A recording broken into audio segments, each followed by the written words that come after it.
The Grand Assembly Hall floated in the darkness of space like a frozen tear. It was made of crystal that had been grown over 10,000 years, and light from distant stars passed through its walls and created rainbows on the floor. Representatives from 47 species sat in their designated areas, each section designed for their specific biology. Some breathed methane. Some required water. Some existed as pure energy contained in special chambers. And in a small corner, barely noticed by anyone, sat the human delegation. Ambassador Quan Tihi was 73 years old. Her hair was white and pulled back in a simple style. Her face carried lines from decades of smiling and frowning and everything in between. She wore a plain dark suit because humans had learned long ago that simplicity spoke louder than decoration. Beside her sat two aides who looked nervous. They had every reason to be. High above the assembly floor, in the observation deck reserved for military personnel, Captain Park Do-yeon watched the proceedings with his hands clasped behind his back. He was 45 years old, with a soldier's posture and a diplomat's patience. His uniform was crisp and clean, decorated with medals he never talked about. Beside him stood Lieutenant Yoon Hana, his second in command. She was younger, perhaps 30, with sharp eyes that missed nothing and a temper she constantly struggled to control. "They're going to humiliate us," Hana whispered. "Probably," Do-yeon replied quietly. "Watch and learn." The Valkyrie delegation occupied the center of the hall, as they always did. They were massive creatures, standing 3 meters tall, with 6 limbs covered in hard plates of natural armor. Their heads were angular, with compound eyes that saw in spectrums humans could not imagine. They had ruled the galactic core for 12,000 years. They had destroyed civilizations older than human writing. High Arbiter Threxus rose to speak. His voice was translated through the universal system, turning clicks and hisses into words everyone could understand. "Honored members of the Galactic Council," Threxus began, "we gather today to discuss the matter of the species known as humans. They have requested membership in our great assembly. They wish to be recognized as equals." Laughter rippled through the hall. It came in many forms, from many throats and communication organs, but the meaning was universal. Threxus raised one of his 4 arms for silence. "Let us examine the evidence of their worthiness." A holographic display appeared in the center of the hall. It showed Earth, a small blue planet orbiting an unremarkable yellow star. "Their homeworld," Threxus said with obvious disgust. "No natural defenses. No poisonous atmosphere. No extreme temperatures. Their planet is so hospitable that it practically invites conquest." The display changed to show human beings, walking, talking, living their small lives. Their bodies are soft. They have no natural armor, no claws worth mentioning, no venom. A Valkyrie child could kill an adult human with minimal effort. More laughter. They require constant sustenance. They must eat multiple times per day or they begin to weaken. They must sleep for a third of their existence or their minds fail.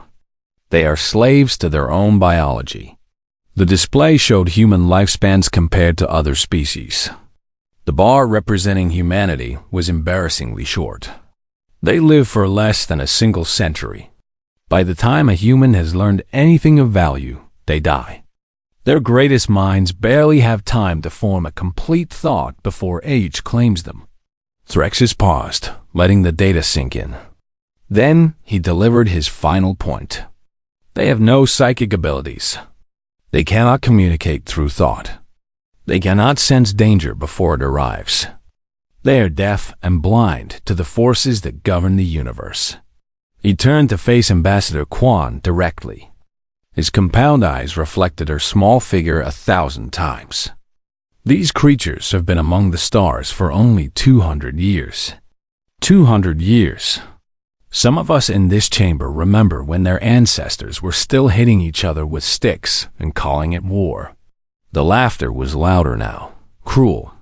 Ambassador Quan sat perfectly still, her expression revealing nothing. The Volthari Empire proposes the following, Threxus announced. Humanity is clearly unfit for membership in the Galactic Council. They are a young species, a weak species, a species that requires guidance and protection. We propose that Earth and all human territories be designated as a Volthari Protectorate. In the observation deck, Lieutenant Hana's hands curled into fists. Protectorate. That's a fancy word for property.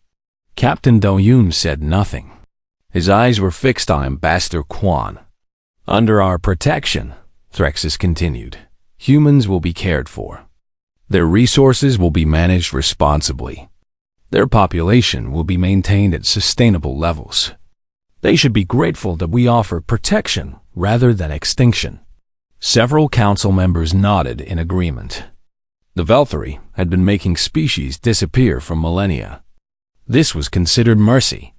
We call for an immediate vote, Threxus declared. The voting was quick. Species after species sided with the Volthari, either out of agreement or out of fear. When it was finished, the result was 44 in favor, 2 abstaining, and 1 opposed. The single opposing vote came from a species called Mulgari, aquatic beings who had themselves been conquered by the Volthari long ago. The motion passes, the council moderator announced. Earth and all human territories are hereby classified as harvestable resources under Volthari protection. The human delegation may now speak if they wish to express gratitude. Every eye, every sensor, every attention-focusing organ in the hall turned to Ambassador Quan Tahi. She rose slowly. Her movements were calm and measured. She looked around the vast chamber, at species that had decided her people's fate without asking them, and she smiled. It was not a happy smile. High Arbiter Threxus, she said, her voice clear and steady, you have presented much evidence about human weakness. You are correct about many things. We are soft. We are short-lived. We are limited in ways that most species here would consider fatal flaws. Threxus made a gesture that meant satisfaction. You accept your designation? I accept nothing, Ambassador Quan replied. I simply acknowledge the facts as you have presented them. But you have made one critical error in your analysis. The hall grew quiet. This was not how conquered species were supposed to respond. You see our short lives as weakness, the ambassador continued. We see them as urgency. We do not have millennia to accomplish our goals, so we accomplish them in decades. You see our soft bodies as vulnerability. We see them as motivation.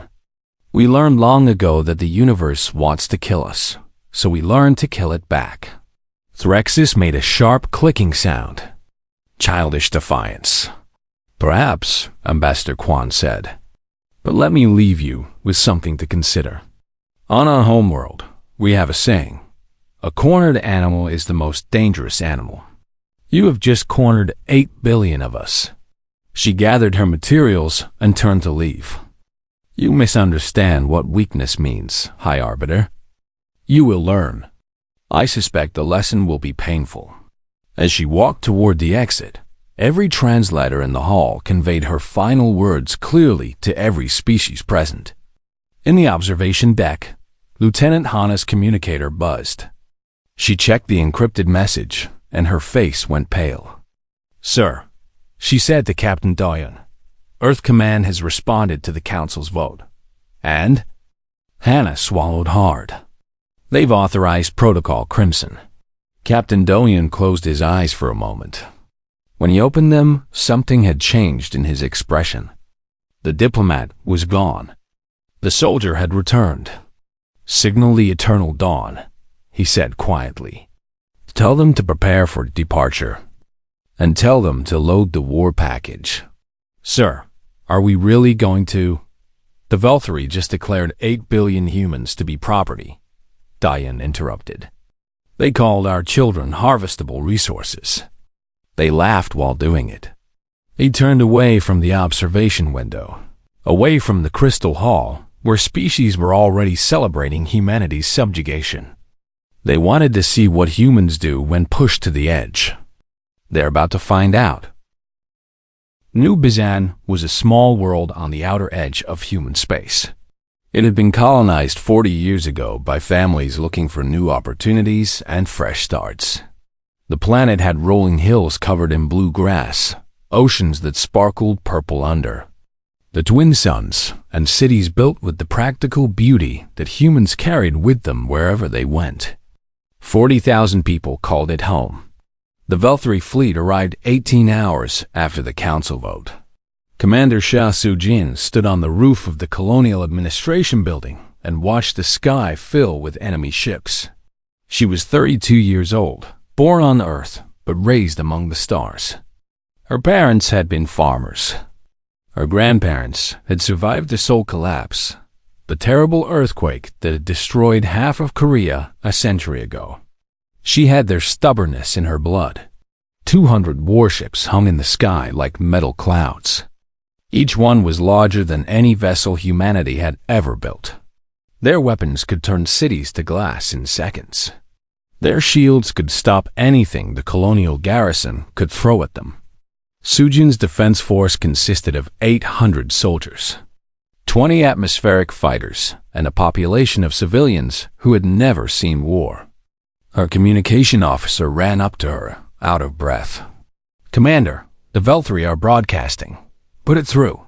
The alien voice filled the air, translated into cold and motionless words. "Human colony designated New Bizan. You have 1 hour to surrender all personnel and resources. Resistance will result in complete cleansing. This is not a negotiation. This is a notification." The communication ended. Silence fell over the city. Sujin looked at her soldiers. They were scared. Of course they were scared. Only fools face death without fear. But underneath the fear, she saw something else. She saw anger. "Get me a broadcast channel," she said. "All frequencies." "I want those creatures to hear this." The officer worked quickly. "Channel open, Commander." Sujin took a deep breath. She thought of her grandmother, who had pulled survivors from rubble with bleeding hands. She thought of her mother, who had helped rebuild a nation brick by brick. She thought of every human who had ever refused to give up. "Valkyrie fleet," she said, her voice steady. "This is Commander Sha Sujin of the New Bizan Colonial Defense Force. My grandmother survived the Seoul collapse. My mother rebuilt our nation with her bare hands. I will not surrender a single child to creatures who call us weak. If you want this planet, come and take it. But understand this, you will pay for every inch of ground in blood." She cut the transmission. Her soldiers stared at her in shock. Some looked terrified. Others looked proud. One young private actually smiled. "Commander," the communication officer said quietly, "they outnumber us 250 to 1. "I can count," Sujin replied. "Now get everyone armed. Civilians, too. If they can hold a weapon, they fight." The hour passed quickly. When it ended, the Valkyrie began their assault. The first wave of landing craft descended like metal rain. They expected no resistance. They expected the humans to kneel and accept their fate like every other species had done before them. They were wrong. The colonial fighters struck first, diving from high atmosphere with weapons blazing. They destroyed 7 landing craft before Valkyrie interceptors overwhelmed them. 18 pilots died in the first 3 minutes. Their final transmissions were not screams of fear. They were battle cries. Ground defenses opened fire as the remaining landing craft touched down. Human soldiers poured from buildings and trenches, hitting the enemy with everything they had. The weapons were inferior. The armor was weaker. The numbers were hopeless. None of that mattered. Private No Yumbi was 19 years old. She had been a student before the invasion, studying biology and dreaming of discovering new alien life forms. Now she crouched behind a burning vehicle, firing at Velthari soldiers twice her size. A grenade landed near her position. Without thinking, she grabbed it and threw it back. It exploded against a Velthari warrior, sending pieces of alien armor flying. "Did you see that?" she shouted to nobody in particular. "I got one." Beside her, Sergeant Kan Minho, a veteran of 30 years, shook his head in amazement. "Crazy kid. Stay down and keep shooting." Across the city, similar scenes played out. Humans died by the dozens, but they took Velthari with them. A group of miners used drilling equipment to collapse a building on an enemy squad. Teachers organized evacuation routes while carrying weapons they had never trained with. A retired grandmother drove a cargo vehicle directly into a Velthari command post, destroying it completely. The Velthari had expected surrender. They got war. Commander Sujin coordinated the defense from a mobile command post, staying one step ahead of enemy strikes. She had no hope of winning. She knew that, but she could make them bleed. She could make them remember that humans were not prey. Hours passed. The colonial forces were pushed back again and again. Casualties mounted, but still they fought. Then the eternal dawn arrived. Captain Park Do-hyun had pushed his ship's engines beyond their safety limits to reach New Bizen in time. His vessel was a diplomatic cruiser, not a warship. It carried minimal weapons and thin armor. Against 200 Velthari ships, it should have been meaningless. But Do-hyun did not come to fight ships. He came to fight the idea that humans would submit. "Lieutenant Yoon," he ordered, "broadcast on all frequencies. I want every species in the galaxy to see what happens here today." Hana nodded and activated the ship's communication array. Across 1,000 light years, viewers tuned in to watch the Battle of New Bizen. "Sergeant Major Beak," Do-hyun continued, "prepare your Marines for boarding action." Sergeant Major Beak Jung-woo was a mountain of muscle and scars. He had fought in every conflict humanity had faced since first contact. His team consisted of 12 Marines, the finest soldiers the Eternal Dawn carried. "Captain," Jung-woo said slowly, "you want us to board a Velthari command ship with 12 people. I want you to take a Velthari command ship with 12 people." Jung-woo stared at his captain for a long moment. Then he smiled, an expression that had terrified enemies across dozens of worlds. "Understood, sir. We'll leave the light on for you." The Marine shuttle launched from the Eternal Dawn, while Velthari attention was focused on the ground battle. It approached the enemy command vessel from an unexpected angle, using the planet's magnetic field to mask its signature. Jung-woo and his team breached the hull in a section the Velthari considered secure. They were wrong. What followed was not a battle. It was a statement. 12 humans moved through a ship designed for creatures twice their size. They used their smaller bodies to navigate spaces the Velthari could not follow. They set traps using enemy equipment. They killed without mercy and without hesitation. The Velthari crew numbered over 3,000. Within an hour, Jung-woo's team had reached the bridge. The ship's commander stared at the blood-soaked humans with something no Velthari had felt in millennia: fear. "Impossible," he clicked. "You are weak. You are soft. You cannot." Jung-woo shot him before he could finish. "We're not soft," the sergeant major said. His voice transmitted across the galaxy for all to hear. "We're motivated." The captured command ship's weapons turned against the Velthari fleet. 47 enemy vessels were destroyed before the remaining ships retreated from New Bizen.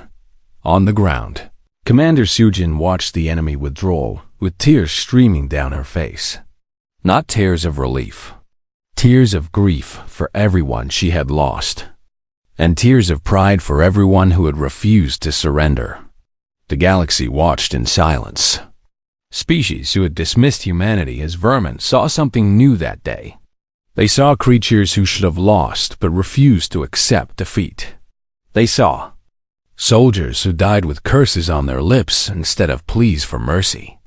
In the Grand Assembly Hall, High Arbiter Threxus received reports of the battle with growing disbelief. He demanded explanations. His advisors had none. Ambassador Quan Tai requested an emergency session of the Galactic Council. When asked what humanity wanted, she smiled with the same cold expression she had worn during their humiliation. "An apology would be a good start," she said. "Your unconditional surrender will be the end." The galaxy had just witnessed something it would never forget. The moment humanity stopped asking for permission and started demanding respect. The fire that would consume an empire had been lit, and it was only beginning to spread. 1 month after New Bizen, the galaxy began to understand what it had awakened. Admiral Oh Soon-ho stood before the combined human fleet in the staging area above Earth. He was 71 years old, with white hair and hands that shook slightly from age. But his mind was sharp as a blade, and his eyes held the weight of every war humanity had ever fought. The fleet behind him was small by galactic standards.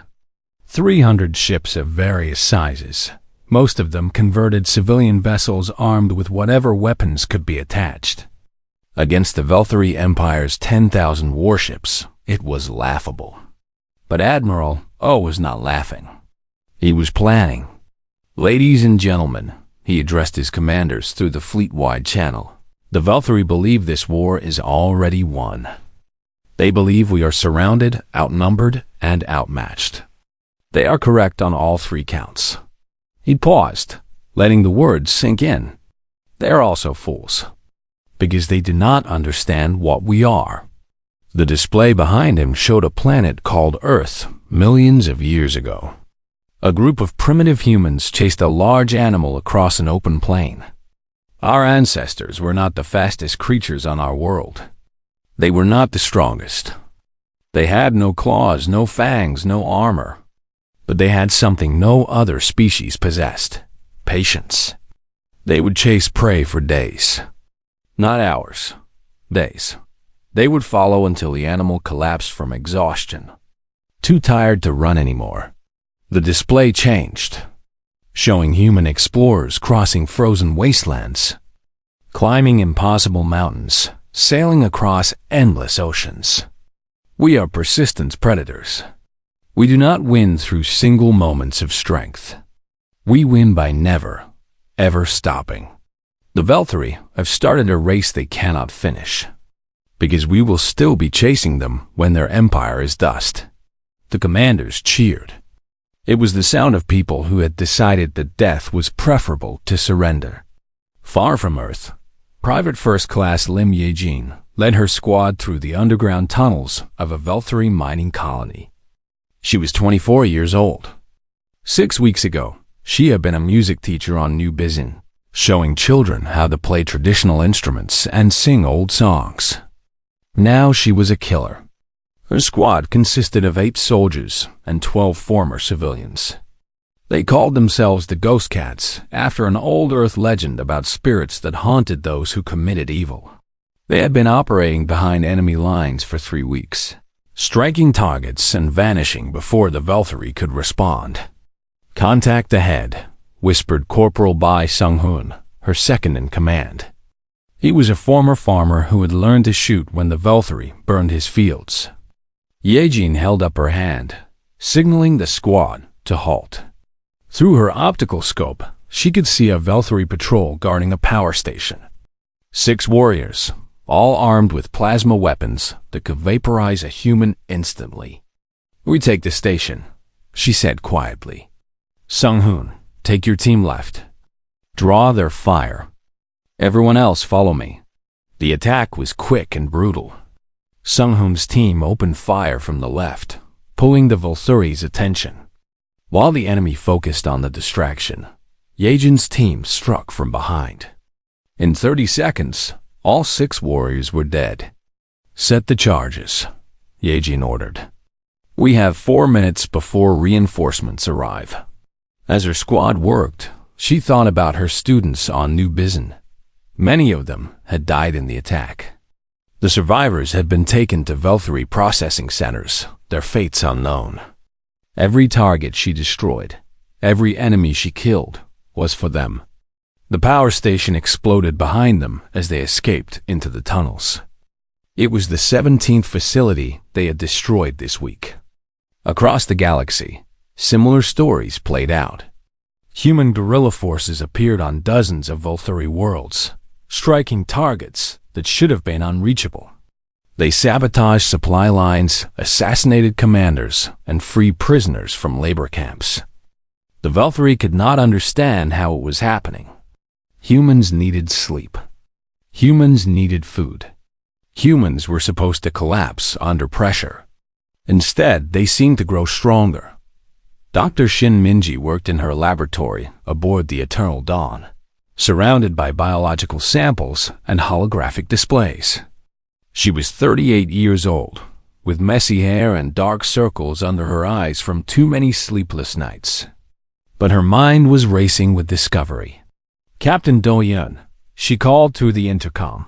"I need you to see this." Do-Yun arrived minutes later, his uniform showing the wear of constant combat operations.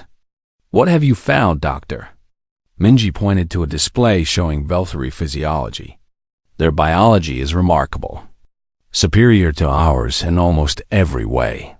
Stronger muscles, harder skin, better senses, longer lifespan. I'm aware of our disadvantages," Do-Hyun said dryly. "But they have a weakness." Minji zoomed in on a specific organ in the Velthary chest. "This is their respiratory filter. It processes their atmosphere and removes toxins. Very efficient. But it requires specific conditions to function properly." She pulled up another display. Velthary cannot operate effectively in environments with more than 40% oxygen. Their filters become overloaded. They become slow, confused, eventually unconscious. Do-Hyun stared at the data. "Earth's atmosphere is 21% oxygen. Yes, but we can survive in much higher concentrations. Up to 50% with minimal effects." Minji smiled grimly. "We can literally breathe them to death." This discovery changed everything. Human forces began targeting Velthary environmental systems. They pumped oxygen into enemy ships and installations. They released atmospheric bombs that the Velthary could not survive, but humans could. The hunters became the hunted. In the Galactic Council chambers, the mood had shifted. Species that had laughed at humanity now watched the war reports with growing unease. The Velthary were losing. Not quickly, not dramatically, but steadily. Their supply lines were crumbling. Their soldiers were demoralized. Their empire was bleeding. A representative from the Malgari, the aquatic species who had voted against human subjugation, rose to speak. "Honored members," she said, her voice translated from bubbles and whistles. "My people have lived under Velthary rule for 800 years. We have watched them crush every species that opposed them. We accepted that resistance was impossible." She turned to face the Velthary delegation, who sat in uncomfortable silence. "The humans have shown us that we were wrong. They have shown all of us that tyranny only survives when the oppressed believe they cannot win." She paused, her large eyes reflecting the chamber lights. "The Malgari formally declare support for humanity. We offer our fleets, our resources, and our warriors to the human cause." Silence filled the hall. Then, slowly, other species began to stand. The Thornox, a plant-based civilization conquered centuries ago. The Kalmathi, insectoid beings who had been used as slave labor. The Venari, energy creatures who had been imprisoned in containment fields for generations. One by one, the oppressed nations of the galaxy rose to join humanity's war. High Arbiter Threxus watched his empire crumbling around him. He sent transmission after transmission to his fleet commanders, demanding victories that never came. He ordered genocides of rebellious populations, but his soldiers no longer had the strength to carry them out. In his private chambers, he reviewed the historical records of humanity that his analysts had dismissed as primitive propaganda. He watched footage of humans climbing mountains that served no purpose except to prove they could. He saw them crossing frozen deserts where nothing lived, simply to reach the other side. He observed them rebuilding cities that had been reduced to rubble, not once but dozens of times throughout their history. And he finally understood what he had unleashed. Humans did not fight because they expected to win. They fought because fighting was all they knew how to do. They had evolved on a world that tried to kill them every day, and they had responded by becoming impossible to destroy. "What have we done?" Threxus whispered to an empty room. Across the galaxy, Private First Class Lim Yejin received a promotion to lieutenant. Her ghost cats had grown to 300 fighters, recruited from liberated prisoners and rebel populations. They had destroyed more Veltari infrastructure than some entire fleets. When asked about her success, Yejin thought of her students, of the songs they would never sing again. "They took everything from us," she said simply. "Now we take everything from them." The fire was spreading, and it would not stop until the galaxy was transformed. 3 months into the war, the Veltari Empire was dying. High Queen Thesix sat upon her throne on Keth Prime, the capital world of an empire that had lasted 12,000 years. The throne was carved from the bones of extinct species, a monument to Veltari supremacy. Now it felt cold and hollow. Reports poured in from every corner of her domain. Fleet destroyed at Sector 7. Industrial complex captured at the Corvin Nebula. Rebellion spreading through the outer colonies. Supply lines severed. Communications disrupted. Commanders surrendering rather than fighting. All because of creatures who lived less than a century and bruised when you touched them. "Explain this to me," Thesix demanded of her advisors. "We outnumber them 1,000 to 1. Our technology is superior. Our warriors are stronger. How are we losing?" Her chief military strategist, a scarred veteran named Varth, stepped forward reluctantly. "Majesty, the humans do not fight as other species fight. They do not seek decisive battles. They strike at our weaknesses, our supply lines, our morale. When we send forces to crush them, they vanish. When we withdraw, they return, then burn their worlds." Thesix shouted. "Turn their planets to glass. End them." "We have tried, Majesty." Vorth lowered his head. "For every world we destroy, they take 3 of ours. Their guerrilla forces are everywhere. The species we have conquered for millennia are rising against us. The humans have given them hope. Hope, such a small word. Such a devastating weapon." Far from Keth Prime, Commander Yang Jie led the Ghost Fleet through the darkness between stars. Her ships were old, patched together from salvage and captured vessels. Her crews were volunteers who had signed away their lives when they joined her command. They called themselves the Ghost Fleet because they were already dead. They just hadn't stopped fighting yet. Jie was 43 years old, with gray streaks in her black hair and scars on her hands from a lifetime of combat. Before the war, she had commanded a research vessel. Now she commanded the most feared strike force in the galaxy. "Target confirmed," her sensor officer reported. "Veltari Industrial World Keth 7. Orbital defenses minimal. Ground forces depleted." GEA studied the holographic display. Keth 7 produced 70% of the Empire's fuel cells. Destroying it would cripple their fleet operations for months. Taking it intact would give those same resources to humanity. "We're not going to destroy it," she announced. "We're going to take it." Her officers exchanged glances. Taking a fortified world with the Ghost Fleet's limited forces should have been impossible. But they had learned that impossible was just a word the Veltari used to feel safe. All ships, prepare for orbital insertion. Marine teams, ready for ground assault. Today, we stop burning what we can use. GA allowed herself a thin smile. Let's go steal an empire. The battle for Keth 7 lasted 6 hours. The Ghost Fleet struck like a storm, overwhelming orbital platforms before the defenders could organize. Human Marines descended in drop pods, landing directly on military installations and seizing them before reinforcements could arrive. The Valkyrie garrison commander broadcast a demand for surrender. GA responded by capturing his command bunker and sending a message to every enemy soldier on the planet. Lay down your weapons and you will be treated fairly. Fight, and you will wish you had surrendered. By nightfall, Keth 7 belonged to humanity. On the other side of the galaxy, Captain Park Do-hyun led an assault that would break the Valkyrie spirit forever. The Council fleet was the pride of the Valkyrie Empire, 5,000 warships that had never known defeat. They guarded Keth Prime itself, the last line of defense for the heart of an empire. Intelligence suggested they were preparing a final offensive to crush humanity once and for all.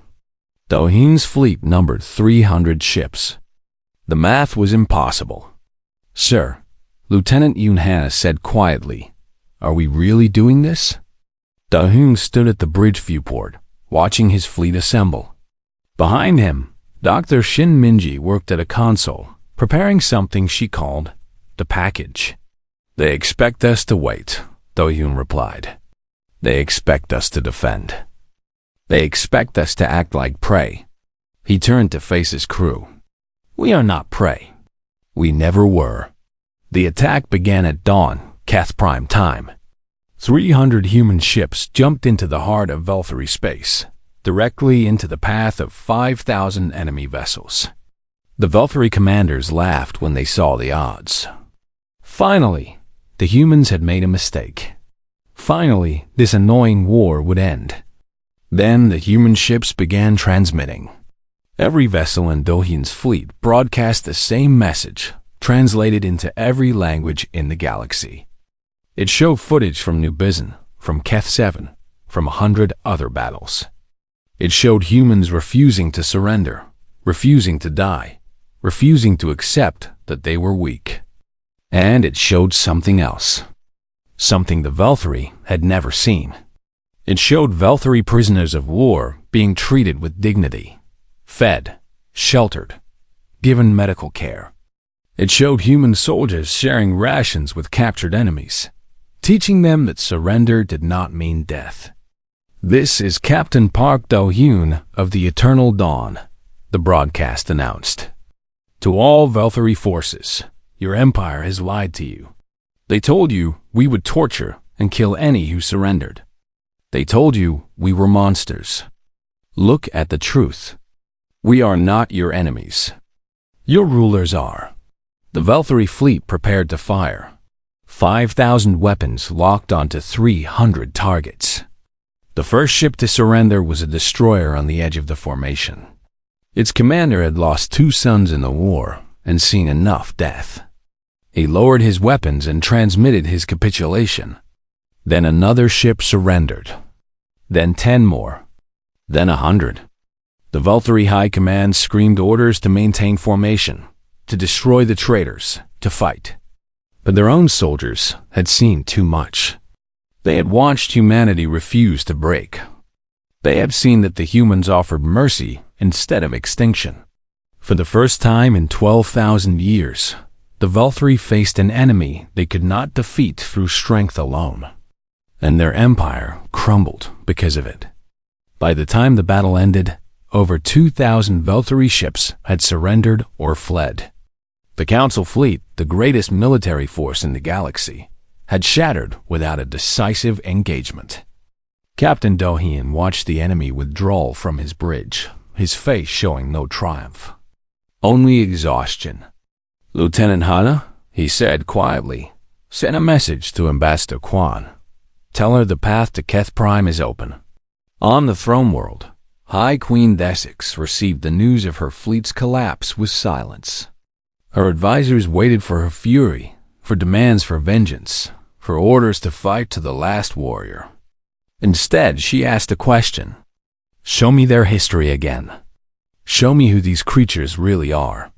For hours she watched. She saw humans rebuilding after earthquakes, after floods, after wars that should have destroyed them. She saw them reach for stars they could not touch, climb mountains that served no purpose, cross oceans in ships made of wood. She saw a species that had spent its entire existence fighting for survival and had become something terrifying in the process. Not terrifying because they were strong, terrifying because they never, ever gave up. They called us the masters of the galaxy, Desik said softly. They called them vermin. She rose from her throne, the first time she had stood before her advisors as anything other than a conqueror. Contact the human ambassador.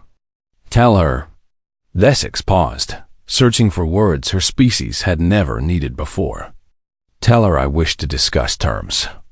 Ambassador Quan Taihe received the transmission aboard the Eternal Dawn. When her aides asked what humanity should demand, she thought of every human who had died to reach this moment. She thought of New Bizin and the Ghost, cats and the persistence predators who had chased the greatest empire in the galaxy until it collapsed from exhaustion. We demand everything, she said simply, and we will settle for nothing less. The reckoning had come, and the galaxy would never be the same. 1 year after the declaration of human weakness, the Grand Assembly Hall was reborn. The crystal structure had been rebuilt, larger and more beautiful than before. Light from 1,000 stars passed through its walls, creating patterns that shifted with the movements of the galaxy itself. Representatives from 73 species filled the chamber, more than had ever gathered in one place in recorded history. Ambassador Quan Taihe walked to the central podium. She was 74 now, her hair fully white, her steps slower than they had been. But her eyes still held the same calm fire that had faced down the Valkyrie a year ago. The chamber fell silent as she raised her hand. 1 year ago, she began. A representative of the Valkyrie Empire stood in this hall and declared humanity unfit for membership in the Galactic Council. He called us weak. He called us vermin. He laughed while condemning our children to slavery. She paused, letting the memory settle over the assembly. Today, that same empire no longer exists. Not because we destroyed it, but because its foundations were built on cruelty and fear. When those foundations cracked, everything above them collapsed. In a special section of the hall, the former leaders of the Valkyrie Empire sat in defendants' chairs. High Queen Desik was among them. Her once proud posture diminished by months of captivity and the weight of her crimes. The tribunal that would judge them consisted of representatives from species the Valkyrie had oppressed for millennia. Malgari judges who remembered slavery. Thornox witnesses who had watched their forest burn. Kelmathi survivors who had lost everything to imperial conquest. Justice would be served. Not human justice alone, but galactic justice. Built on the foundations of what humanity had fought to create. Captain Park Do-hyun watched the proceedings from the observation deck where everything had begun a year ago. He wore civilian clothes now. His uniform hung in a closet aboard the Eternal Dawn, which was being refitted for its new mission as a peacekeeping vessel. Strange, isn't it? Lieutenant Yoon Hana stood beside him, though she was Captain Yoon now, commander of the Dawn. A year ago, we were watching them laugh at us. I remember. Do-hyun's voice was soft. I also remember thinking that laughter would be expensive for them. You're really retiring? I've spent my whole life fighting, Hana. First for survival, then for recognition, then for victory. He smiled tiredly. Someone else can fight for peace.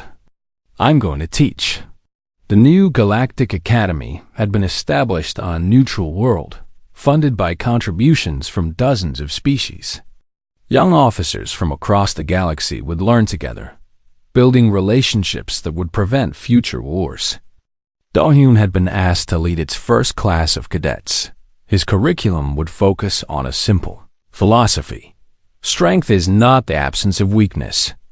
It is the refusal to be defined by it. Far from the halls of power, on a world still scarred by war, Sergeant Major Baek Jung-woo hammered a nail into wooden boards. He was building a community center for the children of New Bizen, on the same ground where he had led his Marines into impossible battle.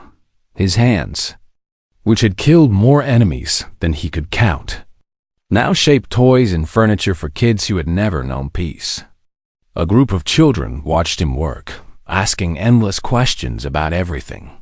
"Mr. Baek," a young girl asked, "is it true you captured a whole spaceship by yourself?" "Not by myself," Jung-woo replied, not looking up from his work. "I had 11 friends helping me, but you killed 100 aliens." He finally stopped, setting down his hammer. The children looked at him with wide eyes, expecting tales of glory. "I did things that needed to be done," he said carefully. "I'm not proud of killing. I'm proud that my friends came home. I'm proud that children like you get to grow up safe." He picked up the hammer again. "Now, who wants to learn how to build something?" Dr. Shin Minji had received offers from a dozen species to lead research initiatives on their homeworlds. She had chosen instead to establish a joint medical center where scientists from former enemy nations worked side by side. Her latest project was developing a treatment for a disease that affected Velthorid children. The same species that had tried to enslave humanity now benefited from human compassion. Some called it foolish. Minji called it progress. "The war is over," she explained to those who questioned her work. "Holding on to hatred serves nothing. If we want the galaxy to change, we have to show them a different way." Her research partner was a Velthori scientist named Threx, cousin to the High Arbiter who had once mocked humanity. Threx had watched his people's empire crumble and had chosen to build something new from the ashes. "Your people are strange," he told Minji one evening. "You fight like demons, but heal like saints." Minji smiled. "We contain multitudes." Commander Lim Yejin, formerly Private First Class, now led the Galactic Rapid Response Force. Her command included warriors from every species that had fought alongside humanity. They responded to crises, prevented atrocities, and protected those who could not protect themselves. She kept a small music player in her quarters, loaded with recordings of traditional songs from Earth. On quiet nights, she played them and remembered the students she had lost on New Bizen. Their names were engraved on a memorial wall in her office. One evening, a young Velthori prisoner requested an audience with her. He was barely an adult by his species standards, captured during the war and awaiting transfer to rehabilitation programs. "Commander," he said nervously, "I was taught that humans were weak, that you would break under pressure, that you were inferior to us in every way." Yejin waited for him to continue. "I watched you fight. I saw your soldiers die rather than surrender. I saw you show mercy to prisoners who expected torture." He lowered his head. "I do not understand how something so soft can be so strong." Yejin considered her answer carefully. "On our home world, there is a plant called bamboo. It bends in the wind instead of standing rigid. When storms come, strong trees break and fall. But bamboo survives because it adapts." She leaned forward. "Humans are not strong because we cannot be broken. We are strong because being broken does not stop us. We fall and we rise. We hurt and we heal. We lose and we keep fighting." The young Velthori absorbed her words in silence. "One day," Yejin added, "when you return to your people, remember what you learned here. Teach them that strength and kindness are not opposites. They are the same thing, expressed differently." Admiral Oh Seung-ho did not live to see the peace he had fought to create. He passed away 3 months after the war ended, surrounded by officers from 12 different species who called him mentor and friend. His funeral was attended by beings from across the galaxy.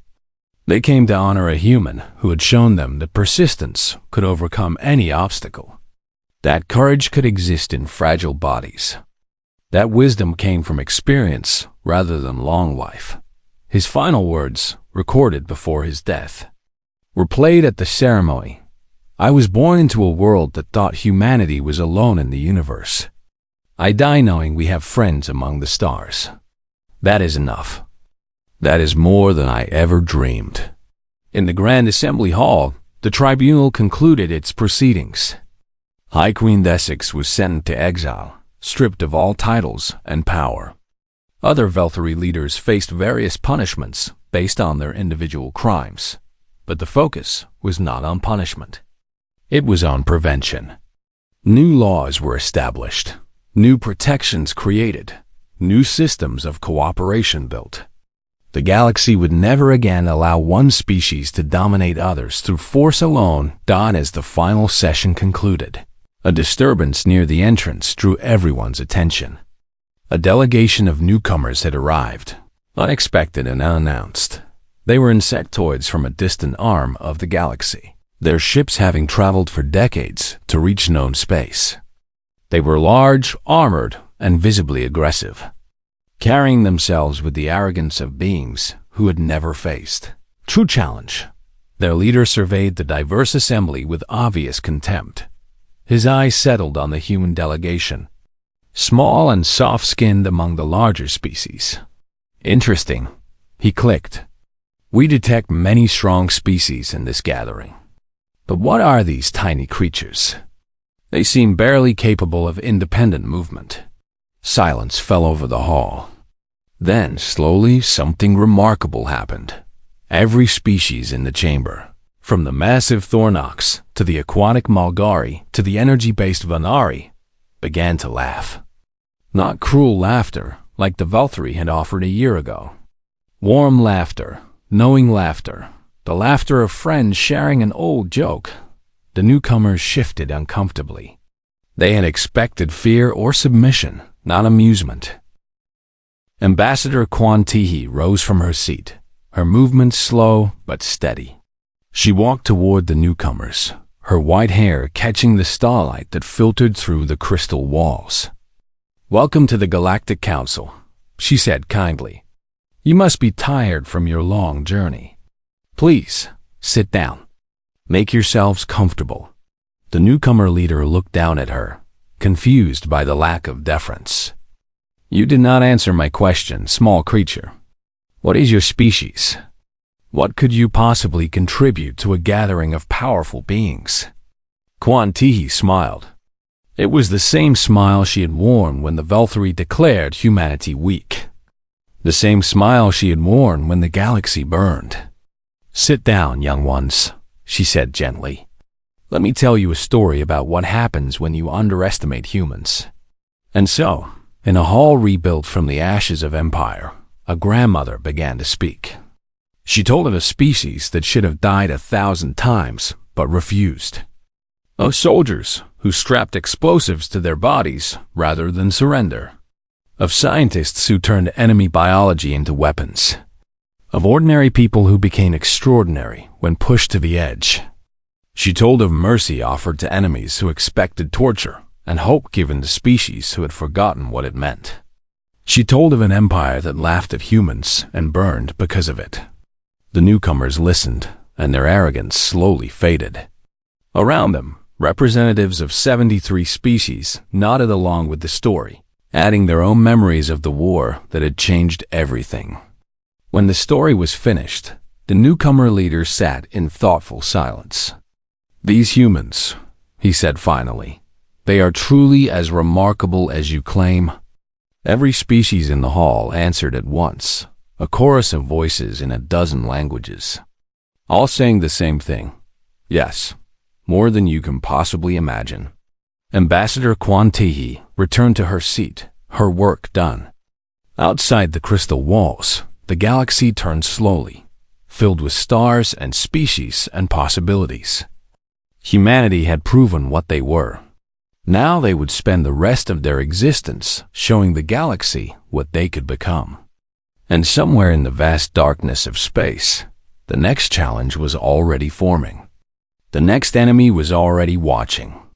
The next war was already inevitable. But humanity would face it the same way they had faced everything else. Together, unbowed, and absolutely refusing to lose. The galaxy had learned an important lesson. When humans fight, they fight with everything they have. When humans fall, they get back up. And when humans love, they love with the same fierce determination that makes them impossible to defeat. That was the truth the Velthari had failed to understand. That was the truth the galaxy would never forget. Humans are not strong because they cannot be broken. Humans are strong because being broken has never stopped them. Not once. Not ever. The end.